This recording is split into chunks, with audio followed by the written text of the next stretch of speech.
أهلا بيكم في الفيديو اللي هنكمل فيه التاسك اللي بدأناه المرة اللي فاتت عشان نكتب essay تاسك 2 من البداية. الناس اللي ما اتفرجتش على الفيديو بتاع الانترودكشن كتابة المقدمة للتاسك 2 هيلاقوا اللينك فوق علشان يتابعوا السؤال من الأول، لأن النهاردة هنكتب أول body paragraph في التاسك 2 للسؤال اللي عندنا. دي الانترودكشن اللي كتبناها المرة اللي فاتت وشرحنا ازاي كتبناها.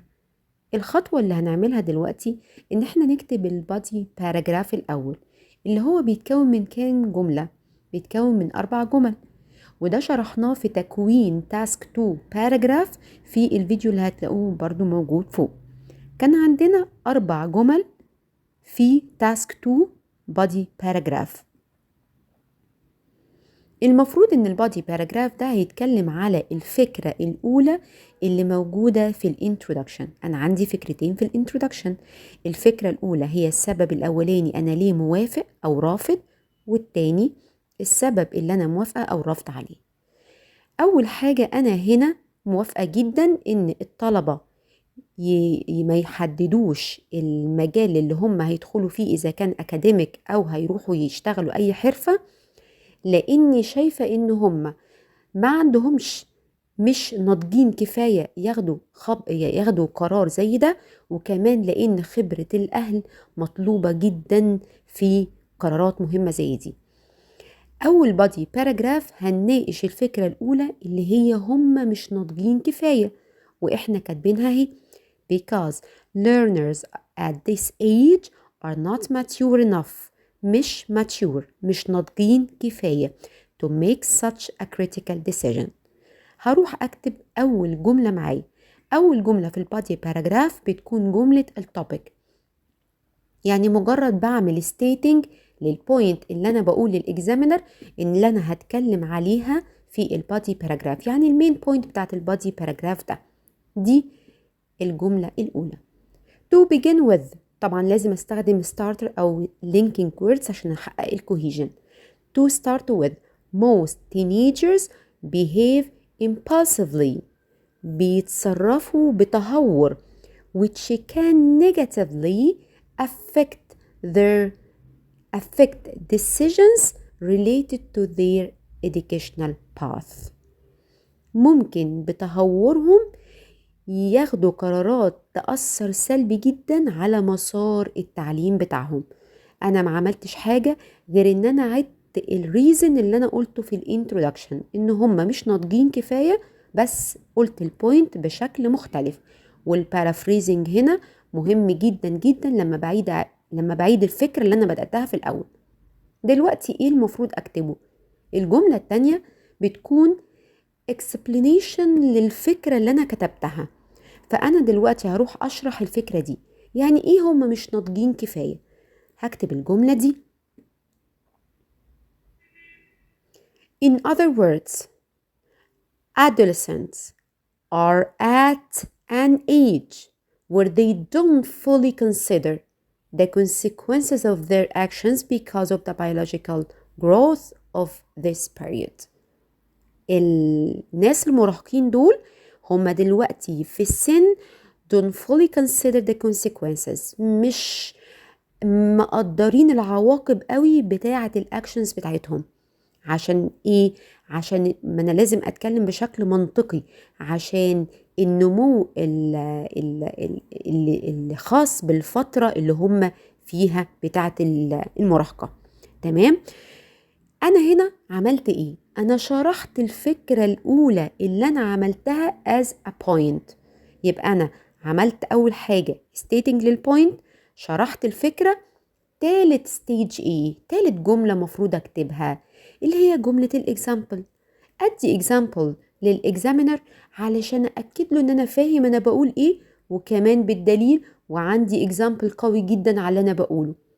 طيب الاكزامبل قلنا لازم يكون specific، على مكان، على بلد، على جروب، على كوميونتي، ما اديهوش كده in general فيبقى انا اكني بشرح تاني. الاكزامبل اللي عندنا بيقول In Egypt, most middle-class youngsters refused to complete their academic education and did not follow their parents' advice which they regret now. ودي بقى المهمة قوي. لما أعمل example لازم أقفله عند النتيجة، عند النهاية. طب ما أنا ممكن أقوله على فكرة في ناس كتير في مصر ما درسوش وما كملوش تعليمهم، فول ستوب. إيه اللي أنا استفدته؟ ما استفدتش حاجة. الإكزامينر ما خرجش بفكرة من الإكزامبل. بس لما أقوله إن هم ما سمعوش كلام أهاليهم وما كملوش تعليمهم وهم بيندموا على القرار ده دلوقتي، يبقى أنا خرجت بالفكرة اللي أنا بتكلم عنها، إن هم مش ناضجين كفاية ياخدوا قرار زي ده ممكن يأثر على حياتهم وعلى مستقبلهم. بالعكس، ده هم ندمانين على القرار ده. يبقى أنا عملت example قوي جدا. نروح لآخر جملة. آخر جملة بتبقى concluding sentence للمين بوينت اللي أنا بتكلم عنها. المين بوينت ان الناس دي مش ناضجه كفايه ان ياخدوا القرار ده.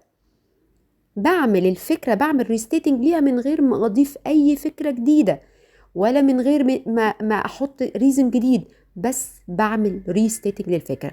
therefore، ولازم اللينكينج ووردز هتلاقوني دايما بعمل لكم لون عليها عشان تعرفوا ان انا كاتبه 4 جمل before linking words. therefore as adolescence is a critical stage in man's life، مرحلة المراهقة. It shouldn't be left to the junior's desire. عشان مرحلة المراهقة دي مرحلة كريتيكال جدا في حياة البني آدم، ما ينفعش نسيبها لرغبات الجونيورز، لرغبات المراهقين أو لسه اللي هم مش ناضجين. ما عملتش اي فكرة جديدة، عملت ريستيتنج واكدت الموضوع اللي انا كنت بكلم عليه وبشرحه وقفلته. هتلاحظوا بقى حاجة في البادي باراجراف ده، ان كل المعايير زي ما احنا متفقين، ودايما بوجهكم المعايير الخاصة بالكتابة لكامبريدج متوفرة في البادي باراجراف ده. يعني ايه؟ عندي linking words بداية الجملة بتعمل ايه؟ بتحقق الكوهيجن للبادي باراجراف، يعني ال4 جمل مرتبطة ببعض. كمان عندي synonyms للكلمات بحيث ان ما اكررش نفس الكلمة فانقص في اللكسيكال ريسورس. يعني كلمة المراهق والمراهقين واليانجسترز انا كررتها بكذا كلمة باللون الاحمر. حتى adolescence اللي هي مرحلة المراهقة بدل ما اجيب اسامي الناس، يعني الناس جبت المرحلة الستيج اللي هم فيها. فأنا كده بزود حصيلة كلماتي، ما بكررش نفس الكلمة، الجرامر مختلف، عندي complex sentences وهتلاقوا دايما which موجودة فبتعمل لي complex sentence، وعندي ترابط بين الجمل. فأنا كده عملت body paragraph ممتاز جدا لنفس السؤال اللي احنا كنا بنشرحه.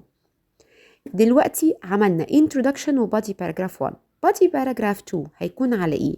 هيكون على second main point اللي في السؤال، اللي هي parents experience، اللي هي دي parents experience.